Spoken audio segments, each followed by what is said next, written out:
9 Soviet hikers جو ہر قسم کے سامان لے کر اور مکمل تیاری کے ساتھ رشیا میں موجود یورال ماؤنٹین پر گھومنے کے لیے چلے گئے۔ ہائیکرز کے اس گروپ کا مقصد اوٹورٹن ماؤنٹینز کی چوٹی تک پہنچنا تھا، لیکن اس وقت شام ہو چکی تھی، جس کی وجہ سے انہوں نے اپنا باقی کا سفر اگلے دن شروع کرنے کا فیصلہ کیا۔ رات گزارنے کے لیے انہوں نے کولاٹ سائیکل، جو کہ رشیا کے شمالی یورال ماؤنٹین میں ایک جگہ ہے، اس کا انتخاب کیا اور وہاں اپنے کیمپس لگا دیے۔ اس ماؤنٹین کو ماؤنٹین آف ڈیتھ کے نام سے بھی پکارا جاتا ہے۔ اس جگہ پر کیمپ لگانے کا صرف ایک مطلب تھا اور وہ تھا موت۔ مسٹر ریویلڈ کی نئی ویڈیو میں ایک بار پھر سے خوش آمدید۔ ناظرین، یہ بات ہے جنوری 23، 1959 کی، جب رشیا سے 9 لوگ جو پہاڑوں پر چڑھنے کا بہت شوق رکھتے تھے اور بہت سارا کلائمبنگ ایکسپیرینس بھی ان کے پاس موجود تھا۔ یہ ہائیکرز یورال پولی ٹیکنک انسٹیٹیوٹ ہائیکنگ کلب کے ممبرز تھے اور یہ اپنی کمال کی کلائمبنگ سکلز کی وجہ سے بہت مشہور تھے۔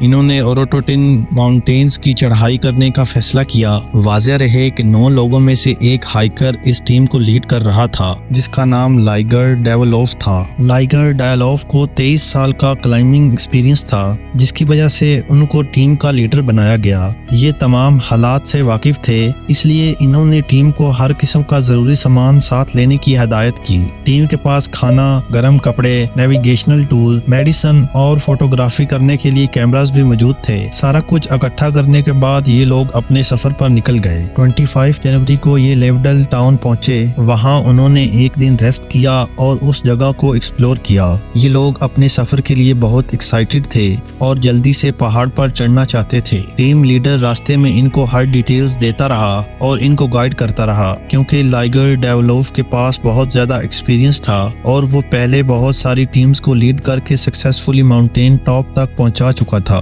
اس لیے ان سب کو بھی اس پر پورا بھروسہ تھا اور وہ اس کی ہر بات کو بڑے غور سے نوٹس کر رہے تھے۔ 27 جنوری کو اس گروپ نے ٹاؤن سے ایک ٹرک لیا اور ویزائی کی طرف اپنا سفر شروع کر دیا۔ ٹرک کا یہ سفر ان کے لیے کانٹوں بھرا تھا۔ برفیلی سڑکوں پر ان کا ٹرک پھسل رہا تھا۔ ٹرک میں بہت سارا سامان بھی موجود تھا، جس کی وجہ سے ان کی پریشانی اور بھی بڑھ گئی۔ ٹاؤن سے نکل کر ٹرک ایک کھلے سنسانے میں داخل ہو گیا، جہاں دور دور تک انسان کا نام و نشان موجود نہیں تھا۔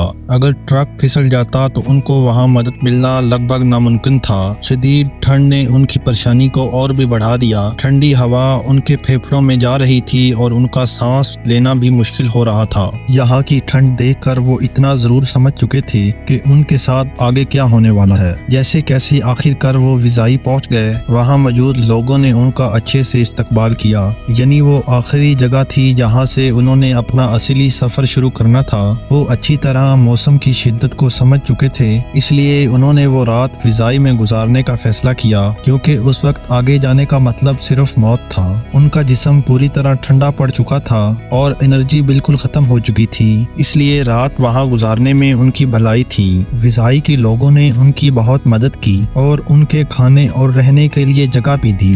رات کو انہوں نے وہاں مزیدار کھانے کھائے اور انہیں وہاں رہنے کے لیے گرم جگہ بھی میسر تھی۔ ہائیکرز نے خوب انجوائے کیا اور خود کو مشکل حالاتوں کے لیے تیار بھی کیا۔ یہاں کے لوگ ان حالاتوں سے اچھی طرح واقف تھے، اس لیے ہائیکرز کو ان سے بہت انفارمیشن ملی۔ ہر ہائیکر بہت ایکسائٹڈ تھا اپنے ایڈونچر کو لے کر۔ ویزائی میں پرسکون رات گزارنے کے بعد گروپ نے 28 جنوری کی صبح ہوتے ہی اپنا سامان اکٹھا کرنا شروع کر دیا اور ویزائی کے لوگوں کو خیر آباد کہا۔ وہاں سے نکلنے کے بعد ان کا اصل سفر شروع ہو گیا۔ ان کے پاس بہت بھاری سامان تھا جو انہوں نے بیگز میں ڈال کر اپنے کندھوں پر لٹکا رکھا تھا۔ یہ گروپ ویزائی ویلیج سے یورال ماؤنٹین کی طرف نکل پڑا۔ راستے میں انہیں بہت مشکلات کا سامنا کرنا پڑا۔ ان کے پیر اور جسم شدید ٹھنڈ کی وجہ سے جکڑ چکے تھے، لیکن چوٹی پر پہنچنے کا جنون ان کے سر پر سوار تھا۔ انہوں نے گھنے جنگلوں کو پار کیا۔ یہ ضرورت کے مطابق بریک لے لیتے تھے اور پھر سے سفر شروع کر دیتے تھے۔ اسی طرح انہوں نے شام تک تقریباً 15 کلومیٹر کا فاصلہ طے کر لیا اور یہ پہاڑ کی بیس تک پہنچ چکے تھے۔ شام پڑنے کی وجہ سے انہوں نے وہیں پر اپنا سفر روکا اور کیمپ لگانے کا سوچا۔ کیمپ میں آگ جلا کر انہوں نے اپنا آپ کو گرمی دی اور ریلیکس کیا۔ یہ لوگ صرف بیس کیمپ پر ہی پہنچے تھے اور انہوں نے حالات کو سمجھ لیا تھا، لیکن इतना सफर करने के बाद अब ये वापस कैसे जा सकते थे। अगले दिन इन्होंने फिर से अपना सफर शुरू किया, लेकिन इस दिन इन्होंने पिछले दिन से ज्यादा मुश्किलात का सामना किया क्योंकि ये एरिया जमीन से बहुत ऊपर था। इस दिन उन्होंने तकरीबन 20 किलोमीटर का फासला तय किया और फिर से शाम हो गई, जिसकी वजह से इन्हें रुकना पड़ा। उन्होंने रात वहां गुजारी और फिर से अगले दिन का सफर शुरू कर दिया।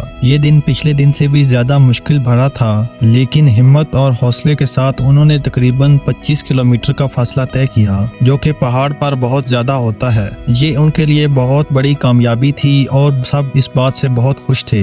लेकिन एक बात लीडर को बहुत परेशान कर रही थी, वो ये कि उन्होंने पीछे जितनी दफा भी पहाड़ पर चढ़ाई की उसमें उन्हें इतना वक्त नहीं लगा और वेदर कंडीशन भी ज्यादा खराब नहीं थी, लेकिन इस दफा मौसम बहुत खराब था। ये बात उसने किसी और को नहीं बताई क्योंकि वो इनको परेशान नहीं करना चाहता था और इसने ये सोचकर बात को टाल दिया कि कुछ दिनों में मौसम ठीक हो जाएगा। शाम के बाद रात हुई और रात के बाद सुबह। नाजरीन, आपको बताते चलें कि माउंटेन यूराल ज्यादा ऊंचा नहीं है, लेकिन इस जगह पर मौसमी हालात शदीद हद से भी ज्यादा खराब है और यहाँ बर्फ की बड़ी बड़ी चोटियों का गिरना एक आम सी बात है। इस वजह से हाइकर्स को ज्यादा संभल कर रहने की जरूरत थी। 31 जनवरी की सुबह होते ही हाइकर्स ने अपना सफर भी शुरू कर दिया और अनगिनत मुश्किलात का सामना करने के बावजूद इन्होंने 15 किलोमीटर का फासला तय किया। सुबह एक दूसरे की मदद करते और ऊपर चढ़ते रहे। इस दिन वो ज्यादा सफर ना कर पाए क्योंकि मौसम शदीद खराब हो चुका था और वो किसी किस्म का रिस्क नहीं लेना चाहते थे, इसलिए शाम पड़ते ही उन्होंने आराम करने का सोचा और सफर को रोक दिया।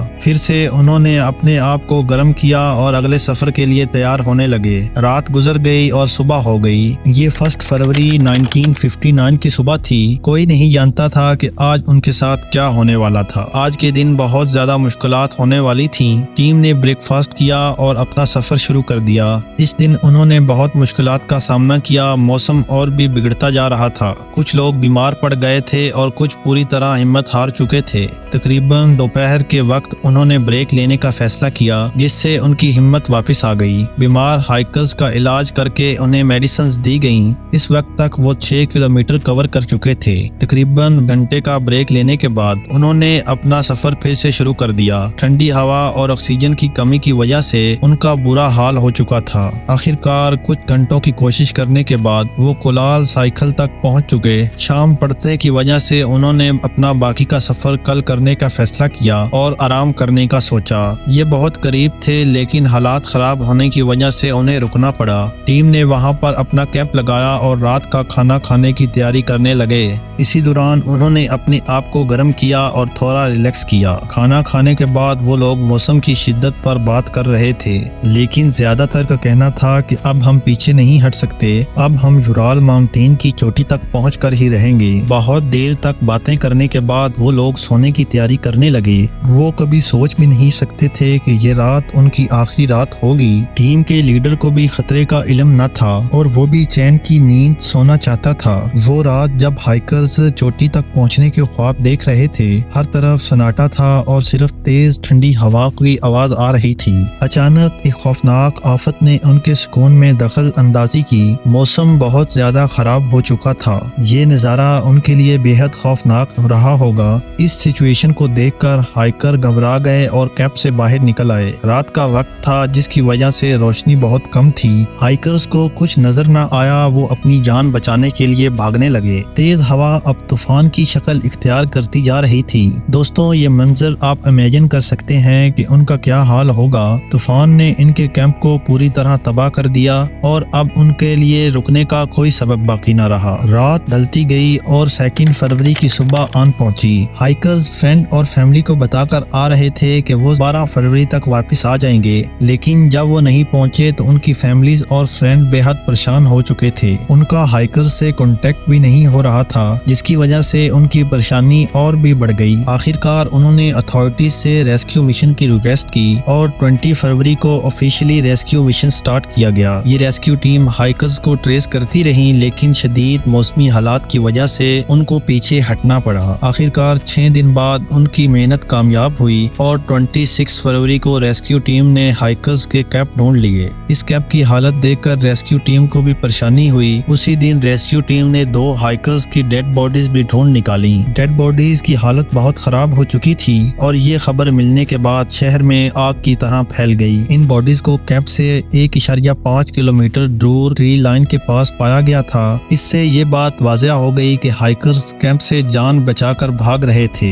रिसर्च चलती रही और काउंटलेस एफर्ट के बाद 4 मई को रेस्क्यू टीम ने बाकी की 7 बॉडीज को भी खोज निकाला। इनकी बॉडीज की ऑटोप्सी की गई और मौत की वजह जानने की पूरी कोशिश की गई। दोस्तों, इस वाक़े को हुए आज 64 साल हो चुके हैं, लेकिन आज भी ये वाक़या बड़े बड़े साइंटिस्ट और रिसर्चर्स को लाजवाब बना देता है। आज तक किसी को ये समझ नहीं आ सकी आखिर उस रात हुआ क्या था। हाइकर्स की मौत की वजह कोई भी बयान नहीं कर पाया। ये दुनिया में सबसे बड़ी अनसॉल्व मिस्ट्री में से एक है जो कि आज तक अनसॉल्व है। किसी हाइकर्स की आंखें खराब थीं और किसी की जुबान कट चुकी थी। किसी हाइकर्स के पोस्टमार्टम रिपोर्ट में उसकी स्कल में क्रैक था तो किसी की पसलियां टूट चुकी थीं। हर हाइकर्स अपने साथ एक मिस्ट्री छोड़ गया और कोई भी उनकी मौत की वजह बताने के लिए तैयार न था। आखिर में इनके केस की इन्वेस्टिगेशन को क्लोज कर दिया गया, लेकिन रिसेंटली इस केस को फिर से ओपन किया गया। बट बहुत सी थ्योरीज को रिलेट करने के बावजूद कोई एक कंफर्म जवाब किसी के पास नहीं है। कुछ लोग इसे पैरानॉर्मल एक्टिविटी बोलते हैं और कुछ लोग इसे एक्सीडेंट मानते हैं। बाज़ लोगों ने यह भी कहा है कि ये दुश्मन मुल्क की साजिश थी। बात फिर वहाँ है कि किसी के पास कंफर्म जवाब नहीं है और इसी तरह ये आज तक की सबसे अनसॉल्व्ड मिस्ट्री है। तो दोस्तों, कैसी लगी आपको ये वीडियो? उम्मीद है कि आप इस वीडियो को भरपूर पसंद करेंगे। अगर आपको इस वाक़े के बारे में कुछ पता है तो कमेंट में ज़रूर मेंशन कीजिएगा। आपसे मिलेंगे किसी और वीडियो में, तब तक मुझे दीजिए इजाज़त। अपना ख्याल रखिएगा। अल्लाह हाफिज़।